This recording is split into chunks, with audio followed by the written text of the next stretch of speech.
and welcome to another episode of Christian Capitalism, brought to you by Todd's Help. I'm Todd Veillon, author of Money Help.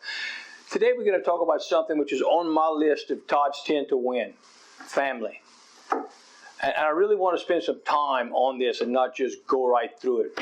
What is family? Well, to me, family is our tribe, our unit. It's, my wife and my kids and, my brother, my first cousins. It's a unit. It extends beyond even the immediate family. And family is the most important part of any successful society in the history of man, all the way back to the beginning.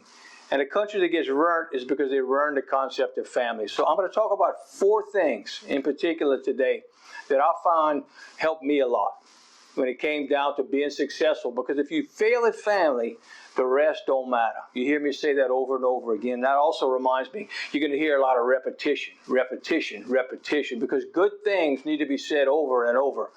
And when I share with you the things that help me, I want you to understand something fully. As in, when I wrote a book, I said I wrote the book because I need to read it. The things that I talk about over and over are because I need to remind myself, because I don't do them perfectly. And I'm sure you probably do a lot of these same things, but you probably don't do them perfectly. What we need to do is hold each other accountable. That's what Christian capitalism is all about, helping us become the best version of ourselves as a family as well, as Matthew Kelly talks about. The first one is priority of schedule. So here's what I try to do. Every December, I sit down in my calendar and I plan the year. But the first thing I plan, within reason, is where I'm going to be with my family and when.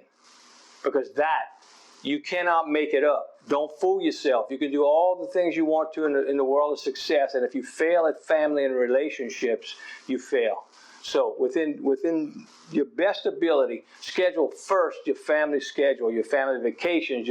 When you make sure that you talk about when you're going to go to ball games and put it in there, so I can tell you from a business standpoint, when I started doing that, it changed my whole world. The people I work with understand that nothing came before my family. I scheduled my business around it, and that's just the way it is. Second thing, be available and hold yourself accountable to that. Be home as often as you can and be there and be aware of what they're saying, what they're doing, and ask them questions about their day and so forth. So be available. I can remember a time when I first started in this practice, in my business, building a financial practice, and I was working till 10 o'clock at night, 4 or 5 days a week. And at one point, Vicky, my wife, pulled me aside and said, she said, the kids aren't even asking for you anymore.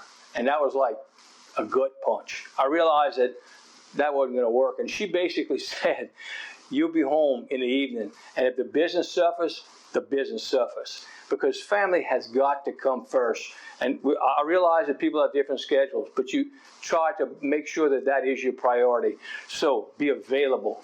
The third one I want to talk about that helped us tremendously is table talk. We made sure that as a family, we ate together at least 3 or 4 times a week. And when we did, we always would ask them about their favorite part of their day and their worst part of their day. And it was really kind of a funny time. We laughed a lot. But that was something the kids expected. And Vicki and I reminded each other to do it. Again, we did not do these things perfectly, but we did them often enough that they remember them as we were growing up. And believe me, we went through some turbulent times with our kids, just like all of you do. But all of these things I'm talking about, that's what the glue that holds a family together.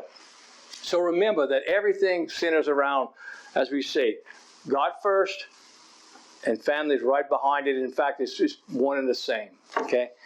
Now, Christian capitalism is about doing well to do good and loving your neighbor. Your first neighbor is the ones nearest to you and closest to you. Make sure you take care of that before you go out and save the world. And that's just Todd's help. That's just a recommendation. It worked for Todd.